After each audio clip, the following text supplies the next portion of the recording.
2002 کا ہمارا جو اسلام آباد میں اجتماع کوئی نہیں روک سکتے. میں نے زندگی میں بہت سارے ڈھیٹ لوگ دیکھے ہیں, لوگوں کو بے شرمی کرتے بھی دیکھا ہے. یہ ہائیسٹ آرڈر کا بے شرم آدمی ہے. دو بھائیوں کو پتہ چل جانا چاہیے کہ ہر فرعون کا وقت آ جاتا ہے. انڈین فلموں میں اس کو رکھنا چاہیے جو اسے پرفارمنس دی ہے کل. اسلام آباد بند کرا کے آپ پاکستان کے 20 کروڑ پاکستانیوں کا معاشی قتل عام کرانا چاہتے ہیں. یہ نواز شریف اور ان کی حکومت, ان کو بہت پچھتانا پڑے گا اس چیز پہ. وزیر اعظم نہیں, ان کو اب میں مجرم اعظم کہوں گا. قوم نے پاکستان بند کرنے والوں کو سبق سکھا دیا. کون سا قانون میں نے توڑا؟ میں جب تک زندہ ہوں, میں جب تک تمہارا احتساب نہیں ہوگا میں تمہارا پیچھا نہیں چھوڑوں گا. جیلوں میں ڈالو, جیل میں جب جاؤں گا جیل سے نکل کے پھر تمہارے پیچھے آؤں گا. ناظرین السلام علیکم. ناظرین, عمران خان اور تحریک انصاف تو اسلام آباد یا راولپنڈی کو بند کرنے یا بلاک کرنے کی بات کرتے رہے, لیکن حکومت نے, نواز شریف صاحب کی حکومت نے پری ایمپٹیو سٹرائک کی, جس کے نتیجے میں اسلام آباد اور راولپنڈی بہت حد تک, راولپنڈی تو بالکل ہی اور اسلام آباد بھی بہت حد تک بند ہو کے رہ گیا ہے. حکومت کی اس حکمت عملی جو ہے, جو انہوں نے اٹیک کا راستہ اختیار کیا اور 6-7 دن پہلے ہی کر دیا, 27 اکتوبر سے ہی کر دیا, اس حکمت عملی جو ہے اس کی وجہ کیا ہے؟ کس حد تک یہ حکمت عملی کارآمد ثابت ہوگی؟ کیا تحریک انصاف 2 نومبر تک اپنے مومنٹم کو سسٹین کر پائے گی یا نہیں کر پائے گی؟ ہم یہ بھی سنتے ہیں کہ حکومت نے فیصلہ کیا ہے کہ صوبہ سرحد سے, خیبر پختونخوا سے آنے والے تمام راستے جو ہیں اسلام آباد کی طرف, ان کو بھی بلاک کر دیا جائے یا غالباً ان کو بلاک کر دیا گیا ہے. اس ساری صورتحال کا انالیسس کرنے کے لیے آج پورے پروگرام میں مسلسل ڈیفرنٹ سیکشنز نہیں ہوں گے, بلکہ پورا پروگرام جو ہے ہم ان سوالوں کے ساتھ ہی گزاریں گے, اس کا ایک انالیسس کریں گے, اس کو سمجھنے کی کوشش کریں گے. میرے ساتھ اسٹوڈیوز میں تشریف رکھتے ہیں پاکستان کے سابقہ لاء منسٹر جناب بابر ایوان صاحب, as a political and legal analyst. مجھے کراچی سے جوائن کریں گے پاکستان کے پرومیننٹ جرنلسٹ اور اینالسٹ اور کالمنسٹ جناب مظہر عباس صاحب, اور مجھے لاہور سے جوائن کریں گے ارشاد عارف صاحب, جو کہ سینئر ایڈیٹر ہیں روزنامہ دنیا کے. اور میں چاہوں گا کہ میں ڈسکشن کا آغاز جو ہے بابر ایوان صاحب سے اگر میں کروں. بابر صاحب, آپ کو کیا آپ ہمیں سمجھا سکیں گے کہ گورنمنٹ کی مطلب ایک چیز جو 2 کو شروع ہونی تھی بنیادی طور پر, مطلب جو بھی دھاوا یا جھگڑا یا کانفرنٹیشن ہونی تھی, عمران خان کیا کرتے, کیا نہ کرتے, کیا کر پاتے وہ, لیکن حکومت نے اس کو 27 اکتوبر کو شروع کر دیا. اس کی وجہ کیا سمجھ آتی؟ It's a very important question. بسم اللہ الرحمن الرحیم. ڈاکٹر صاحب, سب سے پہلے تو مجھے مذمت کر لینے دیجئے ان گرفتاریوں کی جو ہوئی ہیں ہزاروں کی تعداد میں, ان زخمیوں کی جن کو ہزاروں لاٹھیاں ماری گئی, ان بہنوں کی جن کو سڑکوں پہ گھسیٹا گیا. راولپنڈی میں میرے بالکل گھر کے لوگ رہتے ہیں جس علاقے میں اس وقت 2 بجے سے جنگ شروع ہے. اور مجھے مذمت کر لینے دیجئے ان دونوں بھائیوں کی جنہوں نے اربوں روپے لگا کے اپنے لوگ پنجاب میں بھرتی کیے پولیس میں. وہ جو چھوٹو گینگ کے ساتھ پولیس نہیں لڑ سکتی, ڈاکوؤں کو نہیں پکڑ سکتی, چوروں کے پیچھے نہیں جا سکتی, وہ صبح سے عوام کے پیچھے پڑی ہوئی ہے. اور آج غنڈہ راج کا پاکستان میں دوسرا دن ہے. مجھے مذمت کر لینے دیجئے پاکستان کے اندھے اور قانون کی اور وہ انصاف جس نے آنکھیں بند کر دی ہوئی ہیں, اور اس پورے نظام کی جو اپنے شہریوں کو, عورتوں کے آنچلوں کو نہیں بچا سکتا, جس پہ مرد پولیس نے ہاتھ ڈالے. 167 کہتی ہے ضابطہ فوجداری کی کہ قتل کے مقدمے میں بھی مرد پولیس والا نہ عورت کو گرفتار کر سکتا ہے, ڈکیتی کے مقدمے میں بھی اس کو تھانے کے اندر مردانہ نہیں رکھا جا سکتا, اور اس کو علیحدہ سے پولیس اسٹیشنز بنائے گئے اور ضابطہ فوجداری کو امینڈ کر دیا گیا. مجھے اس سارے گلو ازم کی اور یہ نظام جو جمہوری نازی ازم ہے اور ان نئے دور کے نازیوں کی بھی مذمت کر لینے دیجئے. اب میں آپ کے سوال کی طرف آتا ہوں. 2 باتیں ہیں بڑی سیدھی. جو کل اسلام آباد کے اندر جو ہوا, وہاں سے شروع کریں گے, آپ کو پرسپیکٹو سمجھ آ جائے گا. سارے لوگ ایک بند کمرے اور ایک بند حویلی E11 اس کے اندر بیٹھے ہوئے تھے. 144 یہ ہوتا ہے 1898 میں ہی بنا تھا, فرنگی نے بنایا تھا, کہ اگر کوئی خلاف قانون مجمع اس کو آپ نے روکنا ہے. کہتے ہیں نا کہ ان کے اجازت چونکہ نہیں دی ہوئی تھی. نہیں اجازت کی ضرورت ہی نہیں ہے نا. مجھے اجازت کی ضرورت ہے جی ڈاکٹر مہید کے پروگرام اور دنیا ٹی وی پہ آنے کی مجھے ضرورت ہے نہیں. میرا شہر ہے. فریڈم آف موومنٹ کیا ہے, فریڈم آف ایسوسیشن کیا ہے. ضرورت اس کی ہے کہ میں باہر نکلنا چاہوں. میں کہوں کہ کل میں 20 وکیل لے کے شرائع دستور پہ جانا چاہتا ہوں, سپریم کورٹ جاؤں گا تو پھر بھی ضرورت نہیں ہے مجھے. میں پارلیمنٹ جاؤں گا تو مجھے ضرورت نہیں ہے. ٹھیک ہے. کمرے کے اندر بیٹھے ہوئے وائلیشن اس وقت ہوگی جب آپ سڑک پہ نکلیں گے, پبلک پلیس پہ آئیں گے. ایگزیکٹلی پبلک پلیس پہ آئیں گے. کمرے کے اندر بیٹھے ہوئے لوگ جن میں خواتین بہت بڑی تعداد میں اور بچے تھے, ینگسٹرز تھے, ٹین ایجرز تھے سارے کے سارے, ان کے اوپر کمرے کے اندر دعویٰ بولا گیا. کون سا دفعہ 44 جی, کیا وائلیشن ہوئی تھی؟ اور پاکستان میں یہ بھی میں آپ کے اس پروگرام کے ذریعے سے ساری دنیا کو دنیا کے پروگرام کے ذریعے سے بتا دوں کہ پاکستان میں صرف ایک دفعہ ہے تعزیرات پاکستان میں, وہ ہے کہ اگر کوئی ڈکیتی کی نیت سے مشورہ کرنے کے لیے بیٹھے گا تو وہ کوگنیزیبل اوفینس بن جاتا ہے اور قابل دست اندازی پولیس ہے. باقی جو مرضی سوچتا رہے, باقی جو مرضی گفتگو ہوتی رہے, اس گفتگو اگر یہ صحیح ہے جو آپ کہہ رہے ہیں تو ٹوٹلی صحیح ہے. اگر یہ صحیح ہے جو آپ کہہ رہے ہیں ٹوٹلی صحیح ہے تو اسلام آباد ہائی کورٹ اور سپریم کورٹ جو ہے وہ اس کا نوٹس کیوں نہیں لے سکتے؟ اچھا ایک پہلو یہ, ایک اور پہلو بھی ذرا دیجیے گا, ذہن میں ذرا رکھے نا جی. دوسرا پہلو یہ ہے کہ ایک آدمی ہے, اس کا نام میں اس وقت لیتا ہوں, شیخ رشید کی بجائے اس کو ہم کہہ دیتے ہیں جی اللہ وسایا یا بابر امان آپ کہہ دیں اس کو. وہ قومی اسمبلی کا ممبر ہے, 3 اس پہ اٹیک ہوئے, ایک اٹیک میں 4 اس کے ساتھی مارے گئے. اس کے پاس جو ٹوٹل سیکیورٹی تھی, میرے پاس بھی پرسنل سیکیورٹی ہے, ہم تو بندوبست کر کے نکلتے ہیں, ایک آدمی اس کی سیکیورٹی کا اس وقت اس کے ساتھ نہیں ہے.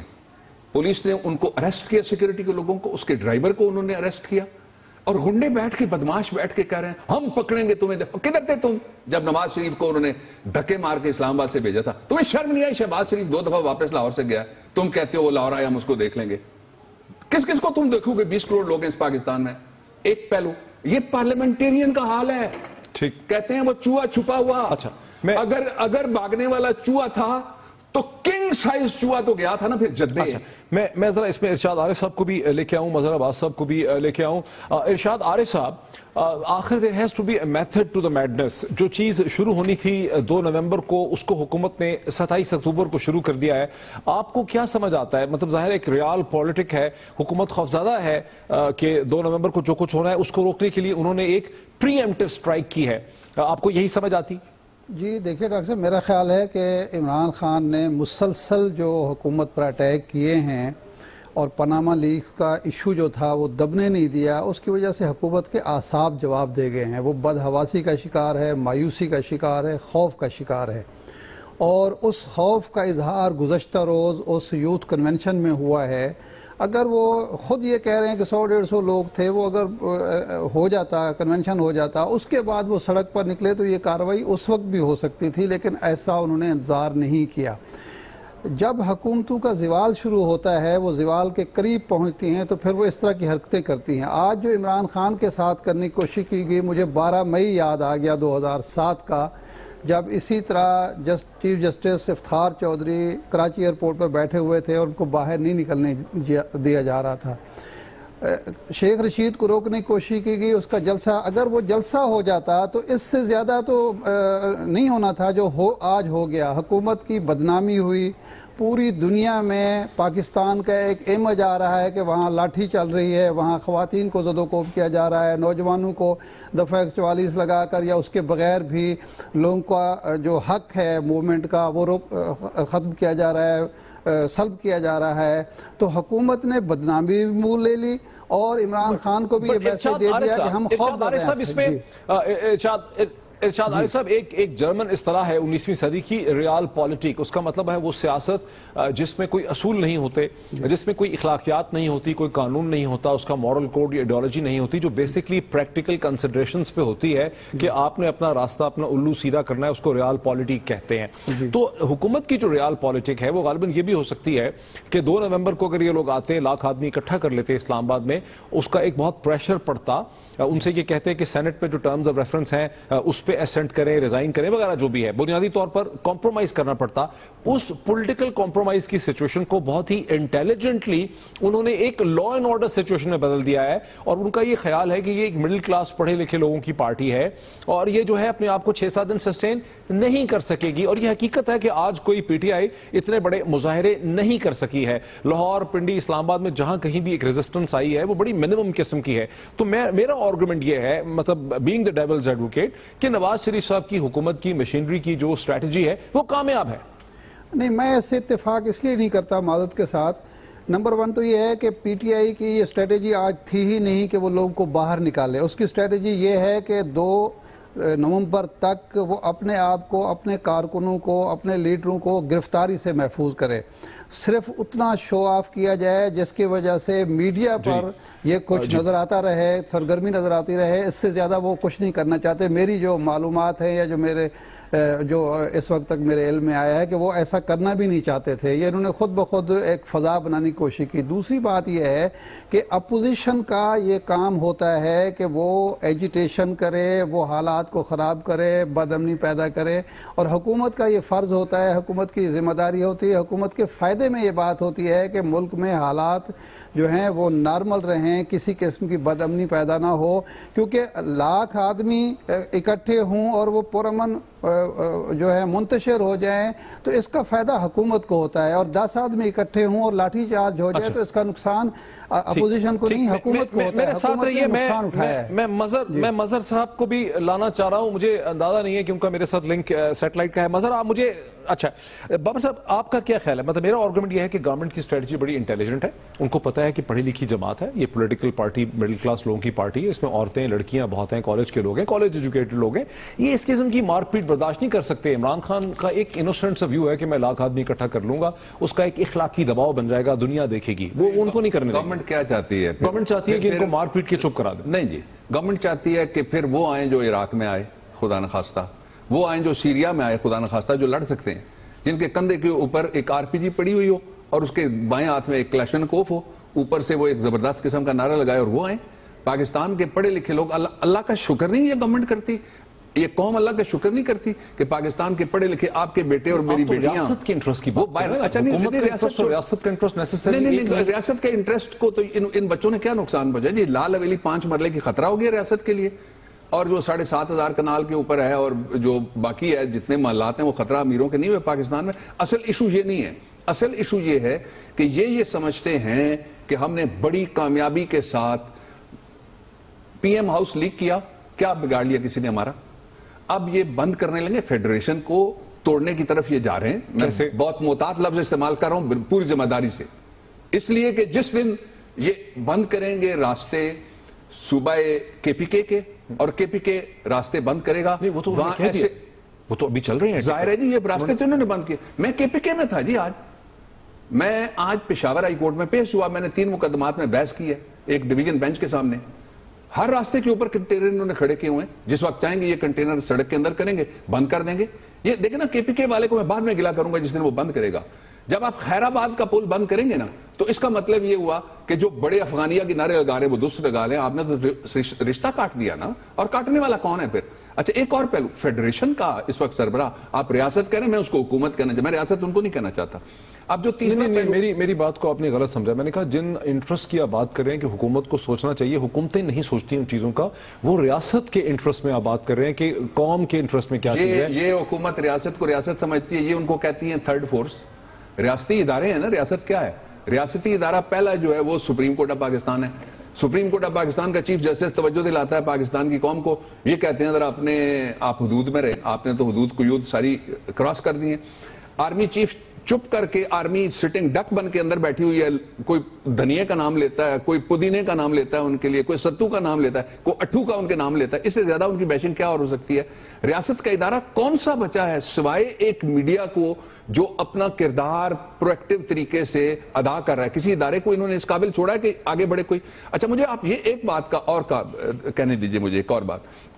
وہ بات یہ ہے کہ جو آرڈر آیا تھا اسلام آباد ہائی کورٹ سے, باقیوں نے تو اس کو وائلیٹ کرنے کا سوچا ہوگا نا, تو اس کا مذاق کس نے اڑایا ہے؟ اس کا منہ کس نے چڑھایا ہے؟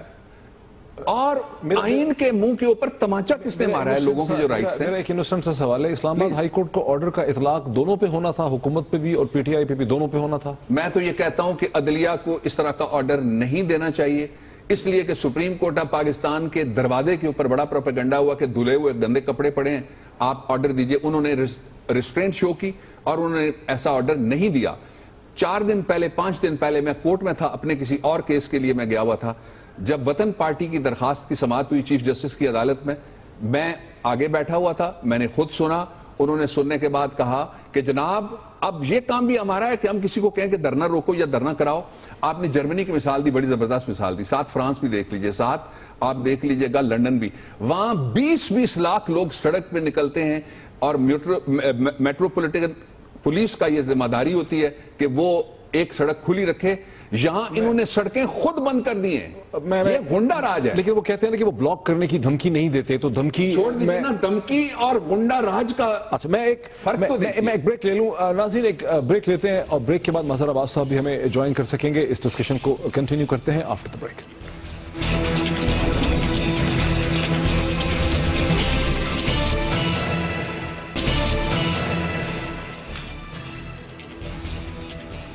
ناظرین ویلکم بیک، سیدھا کراچی چلتا ہوں مظہر عباس صاحب کے پاس۔ مظہر صاحب، آپ ہمیں کیا بتائیں گے کہ جو مطلب ہنگامہ شروع ہونا تھا 2 نومبر کو، حکومت نے دانستہ طور پہ، نواز شریف صاحب کی حکومت نے اسے 27 اکتوبر کی شام کو شروع کر دیا ایک پری ایمپٹیو سٹرائک کے لیے کے ذریعے۔ آپ کو کیا لگتا ہے کہ یہ اسٹریٹجی گورنمنٹ کی کیا ہے اور یہ کیا کامیاب اسٹریٹجی؟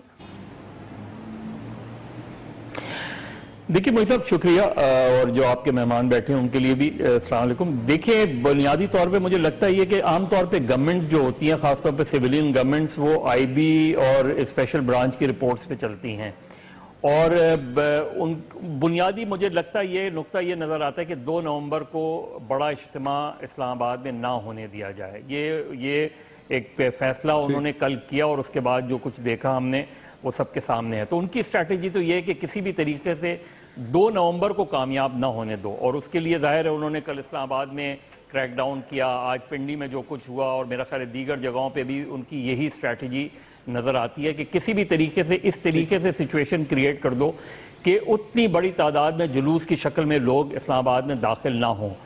جو مجھے تحریک انصاف کی اسٹریٹجی میں کمزوری نظر آتی ہے وہ یہ نظر آتی ہے کہ ساری ٹھیک ہے جی بالکل، گو ہیڈ۔ جو مجھے تحریک انصاف کی جو تحریک انصاف میں تھوڑی سی اسٹریٹجی کی کمی نظر آتی ہے وہ یہ نظر آتی ہے کہ پوری پولیٹیکل لیڈرشپ آج مجھے صرف بنی گالہ میں بیٹھی ہوئی نظر آئی۔ اور اگر آپ دیکھیں تو اعتزاز احسن نے بھی تھوڑا سا یہ پوائنٹ کیا تھا کہ جب آپ کو یہ پتہ ہے، یہ اپریہنشنز ہیں کہ گورنمنٹ کریک ڈاؤن کر رہی ہے، تو پھر لیڈرشپ تتر بتر ہو جاتی ہے، مختلف جگہوں پہ چلی جاتی ہے، ساری لیڈرشپ ایک جگہ نہیں ہوتی کبھی بھی۔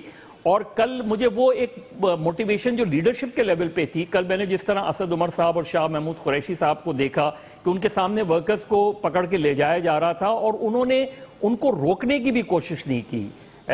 یہ میرا خیال ہے تھوڑی سی یہ سیکھیں گے اس چیز سے، لیکن اگر اس کے مقابلے میں پیپلز پارٹی کا ایجیٹیشن ہو رہا ہوتا، اور بابا رحمان صاحب ہیں وہ جانتے ہیں اس چیز کو، تو پیپلز پارٹی کا لیڈر بنیادی طور پہ ہم یہ کہہ سکتے ہیں، گاڑی میں کارکنوں کو لے جاتا، ہم یہ کہہ سکتے ہیں کہ تحریک انصاف کو پاکستان کی اور پنجاب کی جو ڈنڈا سوٹا سیاست ہے وہ کرنی نہیں آتی ہے، یہ سمجھتے ہیں کراؤڈ اکٹھا کریں گے۔ میرا ایک اور آپ سے بڑا انوسنٹ سوال ہے کہ سینٹ میں ایک بل پڑا ہوا ہے جس سے پیپلز پارٹی کی حمایت حاصل ہے تمام اپوزیشن کی، یونانیمس ٹرمز آف ریفرنس کا پیناما کے حوالے سے۔ اگر وزیر اعظم نواز شریف اس کو مان لیں گے تو یہ تو سارا پولیٹیکل کرائسس ہی ختم ہو جاتا ہے، اس کو کیوں نہیں مانتے؟ نہیں وہ تو بالکل آپ کی میں بات بارہا کہتا رہا ہوں کہ یہ جو کرائسس اس نہج تک پہنچا ہے، اس کی بنیادی ذمہ داری گورنمنٹ کی ہی بنتی ہے کہ وہ اس چیز کو اور اس طرح نہ کرتے، وہ کم سے کم انگیج تو کرتے۔ پچھلے 24 گھنٹے میں جہاں ان کی ایڈمنسٹریشن یہ کام کر رہی تھی، وہیں نواز شریف صاحب خورشید شاہ کو ٹیلی فون کرتے، دوسرے دیگر لیڈروں کو فون کرتے، ان کو انوائٹ کرتے، ایک پیرالل پولیٹیکل ایکٹیویٹی بھی جاری رہتی ساتھ میں۔ ہم نے دیکھا کہ جو ایک 3 رکنی وفد جا کے پیپلز پارٹی کے وفد سے ملا تھا، اس کے بعد کچھ بھی نہیں ہوئی۔ تو گورنمنٹ کی جو پولیٹیکل اسٹریٹجی وہ کہیں نظر آئی، جو ایڈمنسٹریٹو اسٹریٹجی ہے جس میں عام ٹیکسز شامل ہیں، وہ ہمیں ہر جگہ نظر آ رہی ہیں۔ لیکن کاؤنٹر کیا ہونا چاہیے؟ کاؤنٹر یہ ہونی چاہیے خیبر پختونخوا کے چیف منسٹر جو مین ان کی فورس ہے وہ لنڈن میں بیٹھے ہوئے ہیں، تو وہ تو ان کو تو پشاور میں ہونا چاہیے تھا. آج عمران خان نے شٹ ڈاؤن کال دی تھی احتجاج کی، تو خیبر پختونخوا میں تو کہیں شٹ ڈاؤن ہمیں نظر نہیں آتا، کہیں پروٹیسٹ نہیں نظر آتا. پنجاب میں بھی اتنے بڑے پیمانے پہ آج احتجاج نہیں نظر آیا جتنے بڑے پیمانے پہ احتجاج ہونا چاہیے. تو یہاں یہی رک جائیں ارشاد عارف صاحب صحیح کہہ رہے ہیں آپ. ارشاد عارف صاحب وہی میری بات کہ تحریک انصاف جو ہے حکومت کی اسٹریٹجی جو ہے نواز شریف صاحب کی حکومت کی وہ کامیاب ہے. وہ کہتے ہیں مڈل کلاس پڑھی لکھی کالج گورز کی یہ پارٹی ہے، یہ ڈنڈا سوٹا پارٹی نہیں ہے. تو انہوں نے حملہ کر دیا ہے، انہوں نے کہا کہ ڈنڈا سوٹا پارٹی نہیں ہے، مڈل کلاس پارٹی ہے، 2 دن ماریں گے یہ ٹھیک ہو جائیں گے.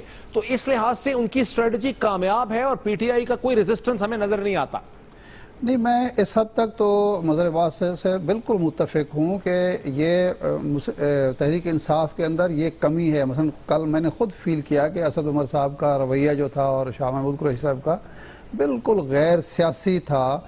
کارکن مار کھا رہے ہیں اور وہ یہ بہانہ کر رہے ہیں کہ ہم آئی جی سے ملنے. بھائی آئی جی سے ملنے کیوں جا رہے ہیں آپ کو میدان چھوڑنا نہیں چاہیے. لیکن دوسری طرف جو کارکنوں کا نہ نکلنا ہے وہ تو میں نے آپ کو معلومات کی بنیاد پر یہ بات کہی ہے کہ آج وہ کارکنوں کو نکالنا نہیں چاہتے تھے، نہ ہی وہ کل نکالنا چاہیں گے. وہ ساری قوت کو جمع کر رہے ہیں 2 کے لیے. باقی جو بات ہے کہ حکومت نے یہ اسٹریٹجی اختیار کی ہے تو اس کی بھی ایک وجہ ہے. مظہر عباس صاحب جو بات کر رہے ہیں کہ وہ انگیج کیوں نہیں کر رہے، کیونکہ وہ یہ سمجھ رہے ہیں کہ نمبر 1 یہ ہمیں اکھاڑ پھینکنے کی ایک سازش ہے. اس میں وہ نجی محفلوں میں بتاتے ہیں کہ جناب یہ کہیں اور تیار ہوا ہے پلان، اس لیے ہم جو کچھ بھی کر لیں یہ رکنے والا نہیں ہے. دوسری بات یہ ہے کہ پاناما لیکس کے حوالے سے ان کو تو معلوم ہے، ہمیں آپ کو علم ہو نہ ہو کہ یہ معاملہ کیا ہے. اگر یہ کورٹ میں ہوا اور وہاں فیئر ٹرائل ہوا تو ہم پھنس جائیں گے، وہ پھنسنا نہیں چاہتے. ان کی پرانی اسٹریٹجی میاں نواز شریف صاحب کی یہ رہی ہے. 93 میں آپ دیکھ لیں جب وہ کوآپریٹو سیکنڈل آیا تھا 92 میں، اس وقت بھی انہوں نے ایک کمیشن بنایا اور اس کے بعد نکل گئے. اس کے بعد یہ الیکشن والا معاملہ تھا تو یہ نکلتے رہے ہیں. یہ ایک پہلا موقع ہے کہ 7 مہینے گزرنے کے باوجود وہ نکل نہیں پا رہے. تو اب انہوں نے بجائے اس کے کہ وہ ایک حقیقت پسند سیاستدان کے طور پر یا محب وطن سیاستدان کے طور پر وہ جمہوریت کو اور ریاست کو اولیت دیں، اپنی سیاست کو پیچھے رکھ کر وہ یہ سمجھتے ہیں کہ اس وقت ہماری جو محاذ آرائی ہے اور ہمارا یہ تاثر دینا ہے کہ عمران خان خود کچھ نہیں ہے، اس کے پیچھے کچھ اور قوتیں ہیں، اس سے ہمیں سیاسی فائدہ ہوگا. وہ سیاسی فائدہ اٹھانے کے لیے لا اینڈ آرڈر سچویشن بھی خراب کر رہے ہیں. ساتھ رہیے بالکل جی ٹھیک پیدا کر رہے ہیں لا اینڈ آرڈر کی سچویشن کو. بابر صاحب جب 2014 میں دھرنے ہوئے تو دھرنے آہستہ آہستہ کچھ سے کچھ بن گئے. پھر بات ہو گیا کہ دھرنے تو تھے بنیادی طور پہ الیکشن ریگنگ کے حوالے سے تھے، پھر بن گیا کہ بھی استعفیٰ دیں، حکومت کے خلاف ہے، ڈیموکریسی کی سازش ہے، تیسری قوت ہے. پھر وہ دھرنے جب بعد میں کولیپس کر گئے، ان کولیپس کے بعد ایک ویک پی ٹی آئی کے ساتھ نواز شریف صاحب کی حکومت نے نیگوسیشن کر کے ایک لولا لنگڑا سپریم کورٹ کا کمیشن بٹھایا جس کی ٹرمز اور ریفرنس اتنی کمزور تھیں کہ اس کو دیکھ کے رونا بھی آتا تھا اور ہنسی بھی آتی تھی، اور اس وقت پی ٹی آئی مجبور تھی. ابھی بھی گورنمنٹ کی اسٹریٹجی یہ ہے کہ ان کو مار پیٹ کے پہلے فارغ کیا جائے، اس کے بعد گورنمنٹ اپنی مرضی کا ایک کمیشن والا جو ہے وہ بٹھا لے گی پاناما کے اوپر. مجھے یہ اسٹریٹجی سمجھ آ رہی ہے. اچھا میں اسٹریٹجی پہ آتا ہوں ود ریسپیکٹ ٹو ایوری بڈی. اس سے پہلے میں عمران کی بات کرنا چاہتا ہوں. کس کی؟ عمران خان کی. اس سے پہلے میں بات کرنا چاہتا ہوں پی ٹی آئی کی قیادت جو ساری کہتے ہیں کہ بیٹھی ہوئی ہے اسلام آباد، ایک جگہ پہ چائے پی رہی ہے. میں پولیٹیکل اسٹریٹجسٹ ہوں، میں نے پنجاب میں ان سے مقابلہ کیا ہوا ہے، اور جب میرے پیچھے سے سارے دوست میرے بھاگ گئے، میری لاٹھی بھی اٹھا کے لے گئے، میرا سلیپر بھی لے گئے، تب بھی میں نے مقابلہ کیا. اب بھی جو مجھ سے ہو سکتا ہے میں کرتا ہوں. کبھی بھاگا نہیں، کبھی جدہ نہیں گیا، کبھی ان سے کسی اللہ کے علاوہ کسی سے معافی ان سے نہیں مانگی. جو اصل ایشو ہے وہ یہ ہے کہ یہی اسٹریٹجی ہونی چاہیے تھی پولیٹیکل فورس کی کہ جو مین سمبلزم ہے وہ اسلام آباد کے اندر پہلے موجود ہو. راستے بند کر کے ان کو روک لیا جائے. کوئی پکڑا جاتا رحیم یار خان میں، دوسرا پکڑا جاتا ملتان میں، تیسرا پکڑا جاتا راہ والی میں، تو وہ اسٹریٹجی ناکام ہوتی. پولیٹیکل اسٹریٹجسٹ کے طور پہ آئی ریکمینڈ دس. سب یہاں بیٹھے ہیں 100%. سمبلزم یہاں ہے نا جی، لوگوں نے کس کے پیچھے آنا؟ انہی کے پیچھے. عمران خان، شاہ محمود قریشی، جہانگیر ترین، سب لوگ یہاں سارے جو بھی. دوسرا یہ ہے، میں ایک اور سوال ہے اس کو بھی اٹھانا چاہتا ہوں، وہ یہ ہے کہ میں سوال کرتا ہوں پاکستان کے سارے اداروں سے، میں براہ راست سوال کرتا ہوں، انصاف کے ہوں، دفاع کے ہوں، سیاست کے ہوں، پارلیمنٹ ہو، پارلیمنٹ تو اب روزانہ شرمندہ ہوتی ہے بیچاری، اپوزیشن بیچاری ڈبل شرمندگی کا شکار ان کو ہونا پڑے گا روزانہ، لوگوں کو مار پڑ رہی ہے، اپوزیشن بول نہیں سکتی، کہتے ہیں اصلی اپوزیشن ہم ہیں، لیکن بولیں گے نہیں جی لوگوں کو ہی تو مار پڑ رہی ہے نا، ہمیں تو نہیں کیا کرے گی. میں ساری اپوزیشن کو شامل کر کے کہہ رہا ہوں نا، جس دن باہر نکلیں گے اس دن میں شاباش دینا شروع کر دوں گا ایک ایک پارٹی جو باہر نکلے گی. فی الحال عمران کو شاباش ہے، پی ٹی آئی کو شاباش ہے، مار کھانے والوں کو شاباش ہے، مظلوموں کو شاباش ہے اور بچوں کو شاباش ہے. اچھا اب ذرا دوسرا دیکھیے گا، مجھے یہ بتائیں دفعہ 144 آپ نے شروع کر دیا، عمران خان صاحب کے گھر کے اندر کون سی سازش تیار ہو رہی ہے جس کے لیے آپ کبھی اس کے اوپر ہیلی کاپٹر اڑاتے ہیں، کبھی آپ ڈرون وہاں پہ بھیج دیتے ہیں دیکھنے کے لیے، اور اس کے بعد آپ نے وہ راستہ بند کیا ہوا ہے، درجنوں آپ نے، یعنی ایک جو جس نے پاکستان کے لیے سب سے میٹھا نغمہ گایا اس گلوکار کو بھی آپ نے نہیں بخشا، اس کے گلے کے اوپر سلمان احمد 3 گلو بٹ آپ نے چڑھا کے اس کو گرفتار کیا. اچھا اور پھر وہ گلو بٹ اتنے لائق ہیں کہ وہ اتر کے چل پڑا روڈ پہ اور اس کو روک بھی نہیں سکے.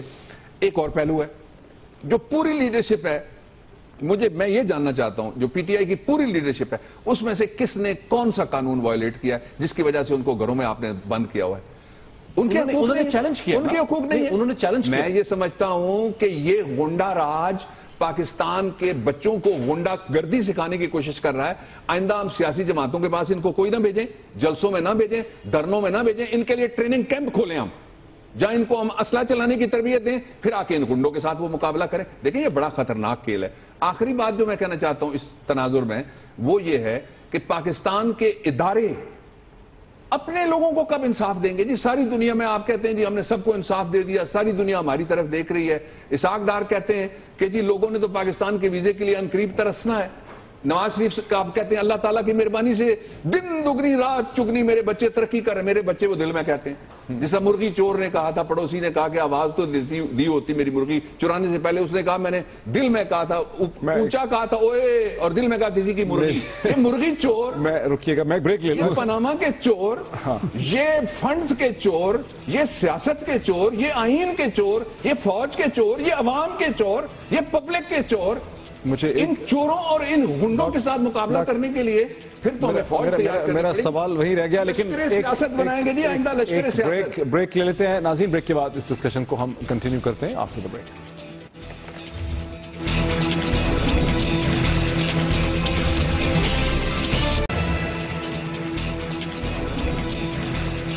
Welcome back. آج جو کچھ ہوا اس کے بعد ایک بڑا اہم سوال اور پہلو یہ بھی ہے کہ ساری سیاست جو ہے پاکستان کی، اس میں پاکستان کی جو بیوروکریسی ہے اس کا کیا رول ہے. ہم دیکھتے ہیں کہ یہاں پہ ڈپٹی کمشنر ہو یا ڈی سی ہو، اس سے حکومت جو بھی چاہتی ہے وہ کروا لیتی ہے. جیسے کہ راولپنڈی کے جو ڈی سی او ہیں، انہوں نے جو خط لکھا ہے جو ہمارے پاس ہے، شاید اسکرین پہ بھی پروڈیوسر صاحب دکھا سکیں، جس میں انہوں نے سیکشن 144 کا جو فیصلہ کیا ہے، وہ تمام وجوہات جو انہوں نے دی ہیں کہ میں نے پولیس سے رپورٹ لی، وہ انتہائی مذہق خیز ہیں.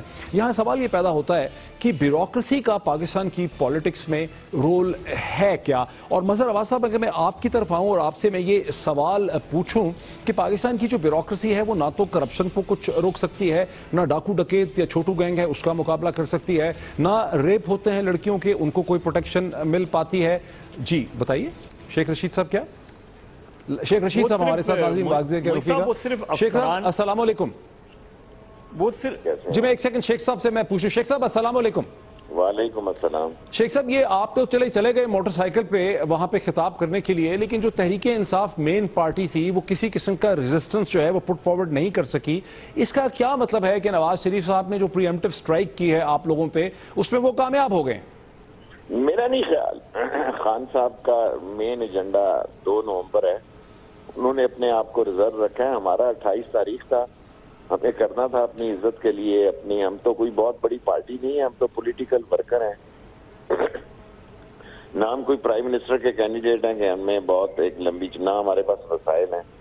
سو ہم اللہ کے بعد آپ لوگوں کی دوستی اور محبت کی وجہ سے، جو آپ میڈیا الیکٹرانک میڈیا ہم سے محبت کرتا ہے، تو اس کی وجہ سے ہماری تھوڑی بہت سیاست ہے. ہمارے پاس تو وہ وسائل نہیں کہ ہم بڑے لمبے جلسے اور ہمارے سے دیکھیں وہ سٹیج بھی اٹھا کے لے گئے، ہمارے ڈرائیور کو بھی بند کر دیا، گاڑی بھی بند ہے تھانہ صادق آباد میں، ڈرائیور بھی، سیکیورٹی والے بھی، اور وہ ساؤنڈ والے بھی، بجلی والے بھی، سٹیج والے بھی. ایک ہی لال حویلی کا سٹیج ہے وہ بھی یہ اٹھا کے لے گئے. اور کوئی 150 کنٹینر تھے جن میں 40 سے 50 تک لال حویلی پہ لگائے تھے.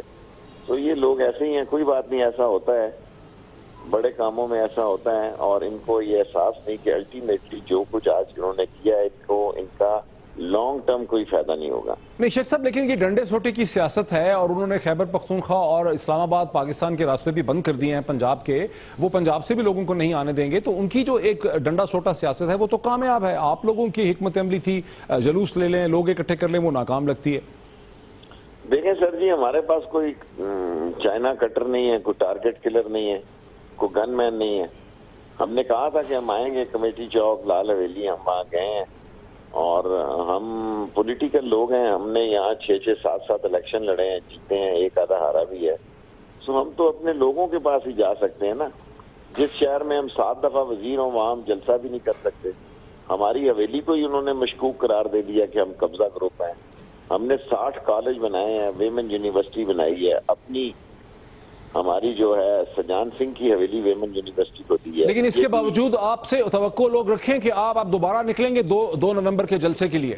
جی میں نکلوں گا انشاءاللہ تعالی. بہت شکریہ, بہت شکریہ شیخ رشید احمد. ہمیں بتا رہے تھے مظہر عباس صاحب, اپنی بات کمپلیٹ کر لیں کوئکلی, کہ بیوروکریسی کا کیا رول ہے. بیوروکریسی کی کوئی انٹیگریٹی تو ہمیں نظر نہیں آتی جس طرح دفعہ 144 لگائی ڈی سی او راولپنڈی نے. کبھی بھی نہیں رہی. معید قیام پاکستان کے بعد سے کبھی بھی نوکرشاہی ہمیشہ گورنمنٹ تابع رہی ہے. وہ دیکھتے ہیں کہ گورنمنٹ کا موڈ کیا ہے, جو گورنمنٹ جس پارٹی کو غدار قرار دیتی ہے اسی کو وہ غدار, اس کو ہر آدمی کو وہ پکڑ کے غداری کا سرٹیفکیٹ دے دیتے. تو ہمیں ہمیشہ کبھی بھی انڈیپینڈنٹلی ہماری نوکرشاہی نے کبھی کام نہیں کیا. وہ گورنمنٹ کے تابع رہ کے کام کرتے ہیں اور ان کی خوشنودی کے لیے کام کرتے ہیں. لیکن صرف ایک بات میں معید یہ بات کروں, اس سے پہلے جب پولیٹیکل اسٹریٹجی کی بات ہو رہی تھی, دیکھیے شیخ رشید صاحب آئے, انڈر گراؤنڈ گئے, نکلے, انہوں نے پروٹیسٹ کیا اور پھر غائب ہو گئے. یہ ہوتی ہے پولیٹیکل اسٹریٹجی. میں یہ نہیں کہہ رہا کہ اسلام آباد میں رہنا کوئی پولیٹیکل اسٹریٹجی کے خلاف ہے, لیکن کسی ایک گھر میں ساری لیڈرشپ, پہلی ٹیئر, دوسری ٹیئر, تیسری ٹیئر, تینوں ٹیئر اگر ایک ہی گھر میں ایک ہی جگہ پہ رہیں گی تو آپ کون سی پولیٹیکل اسٹریٹجی بنا رہے ہیں. یہ میرا خیال ہے یہ بالکل ایسی ہے کہ ایک جگہ کا ریٹ پڑ جائے اور اس پوری لیڈرشپ کو گرفتار کر لیا جائے. میں نہیں سمجھتا. ڈاکٹر صاحب مجھے یہ جو سبارڈینیشن ہے پنجاب بیوروکریسی, جی اس کی امپلیکیشن کوئکلی پہ میں کہ 2 باتیں ہیں. یہ ایک یونیک سچویشن ہے کہ جو لوگ انہوں نے 35 سال پہلے اے ایس آئی بھرتی کیے تھے آج وہ ایس پی ہیں, جو انہوں نے ایس ایچ او بھرتی کیے تھے آج وہ ایس ایس پی ہیں پنجاب کے اندر, جو پٹواری بھرتی کیے تھے وہ ریونیو آفیسرز ہیں پورے پنجاب کے اندر. یہ خاندانی ملازمین کی ایک فوج ہے. میں اس کو پنجاب کی بیوروکریسی نہیں کہنا چاہتا. آپ نہیں سمجھتے؟ نہیں, not at all. آپ ایک پروگرام پورا گھنٹے کا کر لیں, بیوروکریٹ آپ نام لیں, میں اس کی رشتہ داری سیاسی بتا دوں گا. اس کا میں چچا, ماموں, سسر, سالہ, بہنوئی. نہیں لیکن ڈی سی او راولپنڈی تو بیچارے سی ایس ایس افسر ہیں. مجھے آپ پنڈی میں کیا سمجھتے ہیں, رشتہ داری کے بغیر کوئی لگ سکتا ہے؟ اسلام آباد میں کوئی رشتہ داری کے بغیر لگ سکتا ہے؟ پولیس ہو, D C O, D P O, E D O, good point, H D O ہو. اچھا ایک پہلو اس کا یہ ہو گیا. اس کا ایک اور پہلو ہے دوسرا جو بڑا ہی خطرناک ہے, وہ یہ ہے کہ یہ جو ذاتی ملازم ہیں, ریاست کے ذاتی ملازم نہیں ہیں, یہ سرکار کے ملازم نہیں ہیں, یہ سرکار سے صرف تنخواہ لیتے ہیں. میں آپ کو ایک مثال دیتا ہوں, یہ آپ کی فوٹیج ہے, آپ کے ٹی وی نے فوٹیج چلائی ہے کہ آج جو فیصل آباد کے ساتھ جڑا والا ہے, اتنے بڑے پیٹ والا آدمی, ایک جس کے اوپر ایک کالا سا پٹکا نما چیز جس کو میں قمیض بھی نہیں کہنا چاہتا اور کہہ بھی نہیں سکتا, وہ آیا بڑی رونت کے ساتھ, پرم کھڑے مظاہرین, اور اس نے آ کے ان کے بینر یوں کر کے ان کے منہ پہ مارے اور وہ چلا گیا. میڈیا والوں نے آگے ہونے کی کوشش کی تو میڈیا والوں کو دونوں فلینکس کے ساتھ اس نے دھکا دیا اور پیچھے ہو گیا.